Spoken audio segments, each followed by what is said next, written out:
नमस्कार मित्रों, आप सभी का हमारे YouTube चैनल पर स्वागत है। आज हम लोग ज्योमेट्री के इस क्लास में समकोण त्रिभुज के गुण पढ़ेंगे, properties of right angle triangles. और लगभग एसएससी के सभी एग्जाम्स में समकोण त्रिभुज से काफ़ी क्वेश्चंस आते हैं। आज हम लोग इसकी प्रॉपर्टीज यदि अच्छे से पढ़ लेंगे तो फिर सवाल इस पर लगेंगे। तो यदि कंटेंट्स अच्छे लगे तो चैनल को लाइक, सब्सक्राइब और शेयर करें। आइए हम लोग समकोण त्रिभुज के गुण पढ़ते हैं। तो नंबर वाइज पढ़ा जाएगा, आप इसको कहीं कॉपी पे नोट भी कर सकते हैं, नोट बना सकते हैं इसका। आइए पहले एक राइट एंगल ट्रायंगल बनाया जाए और धीरे धीरे सारी प्रॉपर्टी इसकी पढ़ी जाए। तो जैसे एक राइट एंगल ट्रायंगल हमने बना लिया ABC, एक राइट एंगल ट्रायंगल बना दिया हमने ABC। तो सबसे पहला तो इसकी प्रॉपर्टी हम लोग पाइथागोरस प्रमेय या हम लोग इसको बौधायन की प्रमेय भी कर सकते हैं। तो बौधायन थ्योरम या पाइथागोरस थ्योरम से स्टार्ट करते हैं कि समकोण त्रिभुज में जो हाइपोटेनस का स्क्वायर होता है वो परपेंडिकुलर के स्क्वायर और बेस के स्क्वायर के सम के बराबर होता है। Hypotenuse square is equal to perpendicular का स्क्वायर प्लस बेस का स्क्वायर, यानी हिंदी में लिखे तो कर्ण का स्क्वायर बराबर लंब का स्क्वायर प्लस आधार का स्क्वायर। तो सबसे पहली प्रॉपर्टी तो समकोण त्रिभुज हम लोग बौधायन थ्योरम से ही शुरू करते हैं कि समकोण त्रिभुज में जो कर्ण का स्क्वायर है वो लंब का स्क्वायर प्लस आधार का स्क्वायर होता है। दूसरी प्रॉपर्टी देखिए ध्यान से, बड़ी प्यारी सी प्रॉपर्टी है। यदि हम इसके जो समकोण वाला शीर्ष है बी से कर्ण पे एक परपेंडिकुलर ड्रा करें, यदि बी से कर्ण पर एक परपेंडिकुलर ड्रा करें तो ये दो ट्रायंगल बन गए। तो इसमें आप नोट करने वाली चीज है कि यदि ये एंगल देखिए x मान लिया हमने, इस वाले ट्रायंगल का ये एंगल इस वाले ट्रायंगल के इस एंगल के बराबर होता है। यानी दो ट्रायंगल बन गए ना, एक ऊपर एक नीचे, एक तो ये बड़ा वाला है ही, तो ये वाला जो एंगल है वो इस वाले एंगल के बराबर होगा। ध्यान रखिएगा, यदि ये x है तो ये भी x हो जाएगा, और यदि ये y है तो ये एंगल y हो जाएगा। यानी ये वाला एंगल इस वाले एंगल के बराबर होता है, ये वाला एंगल इस वाले एंगल के बराबर होता है, और ये वाला एंगल इस वाले एंगल के बराबर होता है। तो ये दो प्रॉपर्टी हमने आपको बताई पहले तो कर्ण का स्क्वायर बराबर लंब का स्क्वायर प्लस आधार का स्क्वायर। और राइट एंगल ट्रायंगल में यदि समकोण वाले शीर्ष से कर्ण पे लंब डाल दिया जाए, हाइपोटेनस पे परपेंडिकुलर ड्रा कर दिया जाए ऐसे, तो इसमें जो इस वाले नीचे वाले ट्रायंगल, एक ऊपर वाला ट्रायंगल है, तो नीचे वाले ट्रायंगल का ये एंगल ऊपर वाले ट्रायंगल के इस एंगल के बराबर होता है, और नीचे वाले ये वाला ट्रायंगल x जो है वो इसके बराबर होता है। सॉरी, नीचे वाला ट्रायंगल का जो x ये वाला एंगल ऊपर वाले ट्रायंगल के इसके बराबर होता है, और नीचे वाले ट्रायंगल का ये एंगल ऊपर वाले ट्रायंगल के इसके बराबर होता है। इतना समझ में आ गया? तो और ये दोनों का 90 डिग्री है, ये नीचे वाले ट्रायंगल का ये 90 डिग्री, ऊपर वाले ट्रायंगल का ये 90 डिग्री। तो नीचे वाले ट्रायंगल के जो तीनों एंगल हो गए वो ऊपर वाले ट्रायंगल के तीनों एंगल के बराबर हो गए, यानी दोनों सिमिलर हो गए, समरूप हो गए।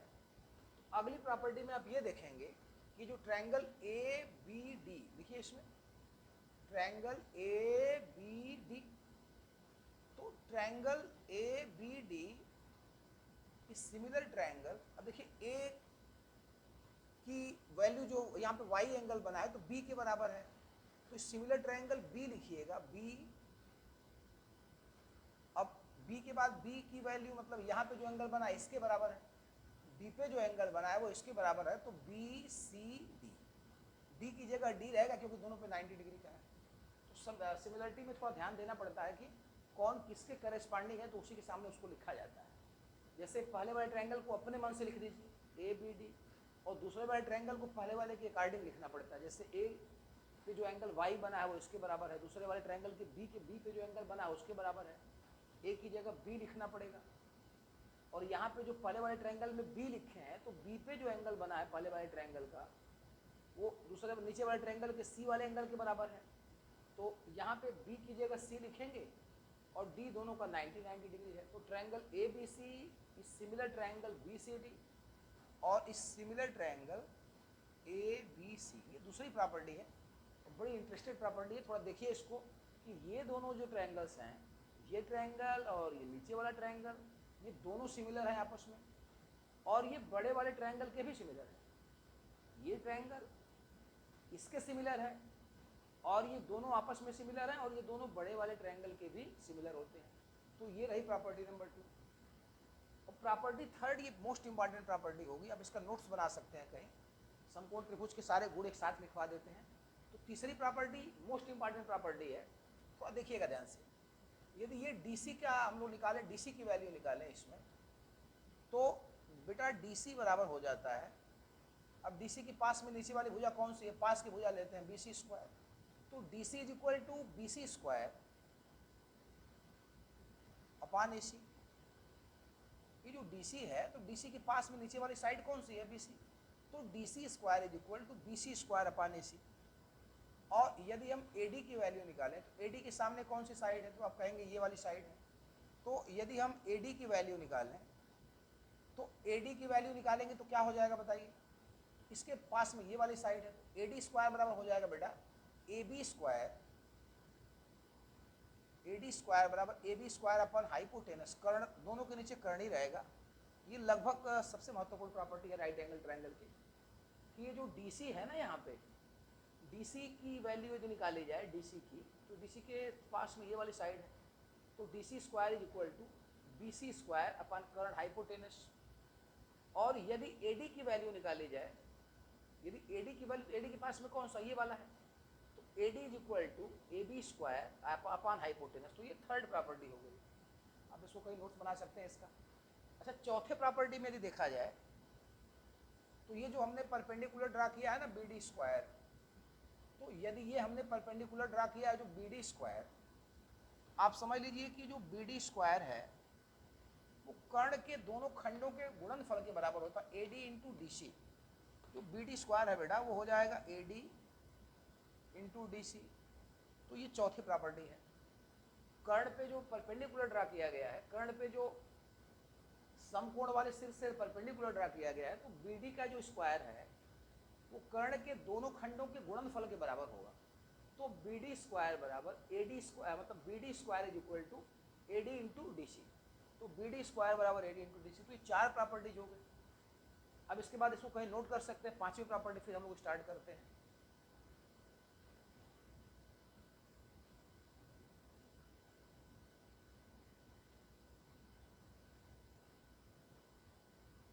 तो अब हम लोग प्रॉपर्टी नंबर 5 देखेंगे इसका। आज हम लोग केवल प्रॉपर्टी देखेंगे, अब नोट्स कहीं बना लेंगे, सवाल अगली वीडियो से स्टार्ट किया जाएगा। तो अब हम लोग प्रॉपर्टी 5 पे आते हैं। प्रॉपर्टी 5 भी मोस्ट इंपॉर्टेंट प्रॉपर्टी है।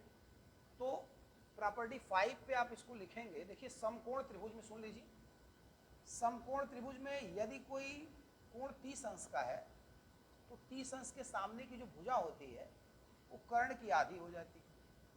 समकोण त्रिभुज में जैसे मान लीजिए कि ये एंगल 30 डिग्री का है, तो समकोण त्रिभुज में 30 अंश के सामने की भुजा कर्ण की आधी होती है। किसी राइट एंगल ट्रायंगल में जो 30 डिग्री के सामने का साइड होगा वो हाइपोटेनस का हाफ हो जाता है, आधा हो जाता है। किसी समकोण त्रिभुज में 30 अंश के सामने की भुजा कर्ण की आधी होती है। तो 30 अंश के सामने की भुजा क्या है बेटा, BC।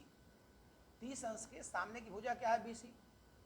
तो 30 अंश के सामने की भुजा यदि BC है, तो 30 अंश के सामने की भुजा कर्ण की आधी हो जाएगी, यानी AC/2। तो ये प्रॉपर्टी नंबर 5 थी कि समकोण त्रिभुज में 30 अंश के सामने की भुजा, यदि ये एंगल 30 डिग्री है तो इसके सामने की भुजा BC है। अब ये BC AC की आधी हो जाएगी। या यदि आप ये 30 डिग्री कर दें, तो ये एंगल 30 डिग्री कर दें, तो ये वाली भुजा AB AC की आधी हो जाएगी। तो ये एक मोस्ट इंपॉर्टेंट प्रॉपर्टी थी कि समकोण त्रिभुज में 30 अंश के सामने की भुजा कर्ण की आधी होती है। अब हम लोग प्रॉपर्टी नंबर 6 पे देखा जाए कि समकोण त्रिभुज का जो कर्ण है हाइपोटेनस, उसके परिवृत्त का व्यास होता है, यानी उसके सरकम जो सर्कल खींचते हैं परिवृत्त, उसका डायमीटर होता है। समझाते हैं अभी। समकोण त्रिभुज का जो कर्ण होता है उसके परिवृत्त का व्यास होता है, उसके सरकम सर्कल का डायमीटर होता है। आप समझिए क्या बताना चाह रहे हैं। ये जैसे हमने एक राइट एंगल ट्रायंगल खींच दिया, इसका नाम दे दिया ABC, और इसका हम लोग यदि सरकम सर्कल खींचे ऐसे, इसका मतलब परिवृत्त हिंदी में कहा जाता है, सरकम सर्कल खींचे ऐसे ड्रा करें, तो इस वृत्त का जो व्यास होगा वो हाइपोटेनस होगा, इसका सेंटर यहीं पे होगा। समकोण त्रिभुज का जो कर्ण होता है ना, ये इसके परिवृत्त का व्यास होता है। समकोण त्रिभुज का जो कर्ण है वो उसके सरकम सर्कल का व्यास होता है, परिवृत्त का व्यास होता है। तो ये प्रॉपर्टी 6 थी, काफ़ी इंपॉर्टेंट प्रॉपर्टी है कि समकोण त्रिभुज में यदि कोई कर्ण खींचा जाए और समकोण त्रिभुज का जो कर्ण है, यदि समकोण त्रिभुज की परिवृत्त खींचेंगे, परिवृत्त मतलब सरकम सर्कल, बाहर बाहर वृत्त खींचा जाए, तो उस वृत्त का व्यास यही जो है कर्ण इसका होता है। तो समकोण त्रिभुज में कर्ण उसके परिवृत्त का व्यास होता है, और 30 अंश के सामने भुजा कर्ण की आधी हो गई। तो ये प्रॉपर्टी देखिए 5 हो गई, और ये प्रॉपर्टी हो गई 6। अब इसको आप कहीं नोट कर सकते हैं, प्रॉपर्टी 7 स्टार्ट किया जाए।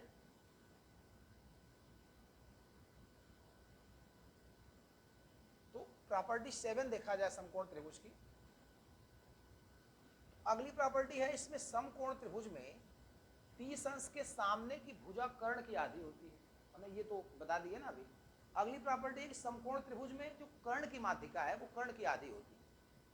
समकोण त्रिभुज में तो 30 अंश वाला है ही, ऊपर पढ़ाए हैं। समकोण त्रिभुज में जो कर्ण की माध्यिका है वो कर्ण की आधी होती है, ये भी बड़ी इंपॉर्टेंट प्रॉपर्टी होती है। यदि हम लोग कोई राइट एंगल ट्रायंगल बनाए, यदि हम लोग कोई समकोण त्रिभुज बनाए ए बी और सी, एक राइट एंगल ट्रायंगल बना दें और इसकी मीडियन खींची जाए। देखिए मीडियन का मतलब हो गया माध्यिका, मतलब जितना इधर है उतना इधर, ये मीडियन है, परपेंडिकुलर से नहीं मतलब है, मीडियन इसकी माध्यिका हो गई। तो समकोण त्रिभुज में जो कर्ण की माध्यिका है वो कर्ण की आधी होती है। यानी यदि ये बी डी मीडियन है, माध्यिका है, मतलब जितना इधर है उतना इधर है, तो ये जो बी डी का स्क्वायर है ना ये, और सॉरी जो बी डी है ये, वो कर्ण की आधी हो जाएगी AC बटा 2। तो समकोण त्रिभुज में जो कर्ण की माध्यिका है वो कर्ण की आधी हो जाती है। यदि ये कर्ण की माध्यिका है BD, तो BD यदि कर्ण की माध्यिका है तो ये कर्ण की आधी हो जाएगी, BD is equal to AC upon 2। तो ये प्रॉपर्टी हो गई इसमें। तो ये प्रॉपर्टी नंबर आपका 8वां या 9वां प्रॉपर्टी जो भी रहा होगा, तो ये एक प्रॉपर्टी होती है। अब हम लोग नेक्स्ट प्रॉपर्टी देखें। अगली प्रॉपर्टी में ये कह रहा है कि समकोण त्रिभुज में कर्ण की माध्यिका तो कर्ण की आधी होगी। अगली में यदि लंब और आधार की माध्यिकाओं को देखा जाए, तो समकोण त्रिभुज में लंब और आधार की माध्यिकाओं के वर्गों के योग का 4 गुना कर्ण के वर्ग के 5 गुने के बराबर होता है। समकोण त्रिभुज में लंब और आधार की माध्यिकाओं के वर्गों के योग का 4 गुना कर्ण के वर्ग के 5 गुने के बराबर होता है। तो ये समकोण त्रिभुज की एक और प्रॉपर्टी हो गई। माध्यिकाओं के गुण में भी इसको पढ़ाया गया था। आइए देखा जाए एक बार। ये जैसे आपका होगा राइट एंगल ट्रायंगल, ये बताइए क्या हो गया, राइट एंगल ट्रायंगल। तो अब इसमें जैसे ये बेस की मीडियन हो गई, हमने लिख दिया इसको AD, और ये मान लीजिए परपेंडिकुलर की मीडियन हो गई CF। तो कह रहा है कि आधार की माध्यिका और लंब की माध्यिका के वर्गों के योग का 4 गुना, यानी बेस की मीडियन क्या है AD, तो AD स्क्वायर, और परपेंडिकुलर की मीडियन क्या है, मीडियन मतलब आधा आधा बांट देगा, आधा इधर आधा इधर, ये वाली जो लाइन है इसको बांटेगी आधा इधर और आधा इधर। तो परपेंडिकुलर की मीडियन कौन है, CF, तो CF स्क्वायर। तो आधार और लंब की माध्यिकाओं के वर्गों के योग का 4 गुना कर्ण के वर्ग के 5 गुने के बराबर होता है। कर्ण आपका AC है, तो कर्ण के वर्ग के 5 गुने के बराबर होता है। तो माध्यिकाओं संबंधित दो प्रमेय, एक तो कर्ण की माध्यिका कर्ण की आधी होगी, और लंब और आधार की माध्यिकाओं के वर्गों का योग, लंब और आधार की माध्यिकाओं के वर्गों के योग का 4 गुना, योग नहीं, लंब और आधार की माध्यिकाओं के वर्गों के योग का 4 गुना कर्ण के वर्ग के 5 गुने के बराबर होता है। तो ये हम लोग माध्यिकाओं संबंधी कुछ नियम देख लिए।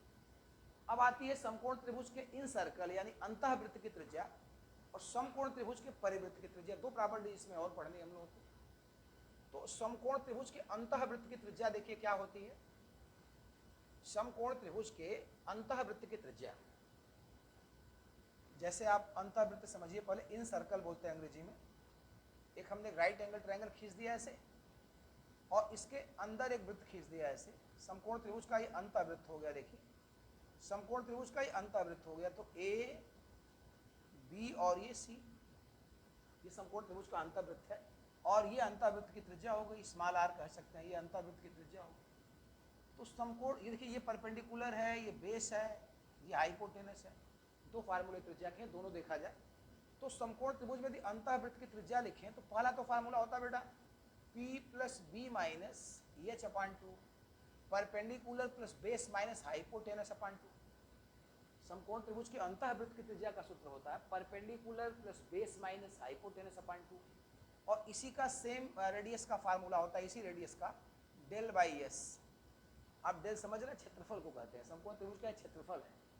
और ये जो एस देख रहे हैं वो हाफ पेरीमीटर है, एस बराबर होता है A plus B plus C by 2। इसको हम लोग बोलते हैं तीनों भुजाओं के योग का आधा, त्रिभुज का अर्ध परिमाप। ए बी सी आप समझ रहे होंगे, स्मॉल ए कोण ए के सामने की भुजा है, स्मॉल बी कोण बी के सामने की साइड है, और स्मॉल सी कोण सी के सामने की भुजा है। तो एस बराबर A plus B plus C by 2, एस बराबर A plus B plus C by 2 हो गया। तो ये अंतःवृत्त की त्रिज्या हमने समझा दी आपको कि यदि समकोण त्रिभुज में तीनों भुजाओं को स्पर्श करता हुआ एक वृत्त खींचा जाए, यदि समकोण त्रिभुज में तीनों भुजाओं को स्पर्श करता हुआ एक वृत्त खींचा जाए तो इसको अंतःवृत्त कहते हैं। इसकी त्रिज्या को स्मॉल आर से लिखा जाता है, और इसकी वैल्यू होती है perpendicular plus base minus hypotenuse upon 2, और एक और फार्मूला होता है R is equal to delta by S, जहाँ डेल्टा समकोण त्रिभुज की एरिया है, समकोण त्रिभुज का क्षेत्रफल है, और यस त्रिभुज का हाफ पेरीमीटर है A plus B plus C by 2। तो ये तो अंतःवृत्त की बात होगी। अब समकोण त्रिभुज के परिवृत्त की त्रिज्या देख लें, बस आज का टॉपिक खत्म है। तो ये हो गया ये। अब यदि समकोण त्रिभुज के परिवृत्त की त्रिज्या देखी जाए तो पहले तो परिवृत्त बनाइए। अभी समकोण त्रिभुज जैसे बना दिया हमने, राइट एंगल ट्रायंगल बना दिया। तो यदि हमने एक राइट एंगल ट्रायंगल बना दिया और इसके बाहर बाहर तीनों शीर्षों को स्पर्श करता हुआ, तीनों शीर्षों को स्पर्श करता हुआ एक ऐसे सर्कल बनाए, तो ये सर्कम सर्कल हो गया परिवृत्त। अभी हमने आपको बताया था कि ये जो परिवृत्त होगा उसका व्यास ये इस हाइपोटेनस ही उसका व्यास होता है। समकोण त्रिभुज के बारे में बताया ना हमने अभी कि समकोण त्रिभुज में जो कर्ण होता है वही इसके परिवृत्त का व्यास है। समकोण त्रिभुज में जो कर्ण होता है वही उसके परिवृत्त का व्यास होता है। तो एसी ही व्यास है इसका। तो एसी ही यदि व्यास है तो यदि इसको त्रिज्या निकाली जाए, ये सेंटर लिख दें, एसी ही डायमीटर है। तो अब ये देखिए रेडियस, ये सरकमफेरेंस से लेके सेंटर तक की डिस्टेंस, परिधि से लेके केंद्र तक की दूरी को त्रिज्या बोलते हैं। तो परिवृत्त की त्रिज्या को कैपिटल आर से लिखा जाता है, परिवृत्त की त्रिज्या को। तो यही ना आर हुआ, या सेंटर से सरकमफेरेंस तक की दूरी ये आर हुई। तो ये आर बताइए क्या हो गया, त्रिज्या व्यास की आधी होती है कि नहीं? तो परिवृत्त की त्रिज्या आर जो होती है बेटा, ये हाइपोटेनस का आधा हो जाएगा। एक फार्मूला और होता है परिवृत्त की त्रिज्या का, परिवृत्त की त्रिज्या का किसी भी ट्रायंगल में फार्मूला होता है A B C upon 4 delta. ये तो है ही, ये किसी भी ट्रायंगल के परिवृत्त की त्रिज्या का फार्मूला होता है A B C upon 4 delta. A B C triangles की भुजाएं हैं और डेल्टा त्रिभुज का क्षेत्रफल है। इससे तो हम लोग लगाएंगे बाकी ट्रायंगल्स में। समकोण त्रिभुज में परिवृत्त की त्रिज्या जो होती है वो उसके व्यास की आधी, और सॉरी उसके हाइपोटेनस की आधी होती है, क्योंकि समकोण त्रिभुज में कर्ण ही उसके परिवृत्त का व्यास है। समकोण त्रिभुज में कर्ण ही उसके परिवृत्त का क्या, यही डायमीटर है। तो रेडियस डायमीटर का आधा होता है, रेडियस डायमीटर का आधा होता है। तो समकोण त्रिभुज में परिवृत्त की त्रिज्या h/2 हाइपोटेनस अपॉन 2। तो अंतःवृत्त की त्रिज्या p plus B minus H upon 2 या डेल्टा बाई एस, और परिवृत्त की त्रिज्या हाइपोटेनस का आधा होता है। तो ये रही समकोण त्रिभुज या राइट एंगल ट्रायंगल की प्रॉपर्टीज। तो आज की वीडियो में इतना ही बस। कल हम लोग कुछ नए क्वेश्चंस के साथ मिलेंगे, तब तक के लिए धन्यवाद।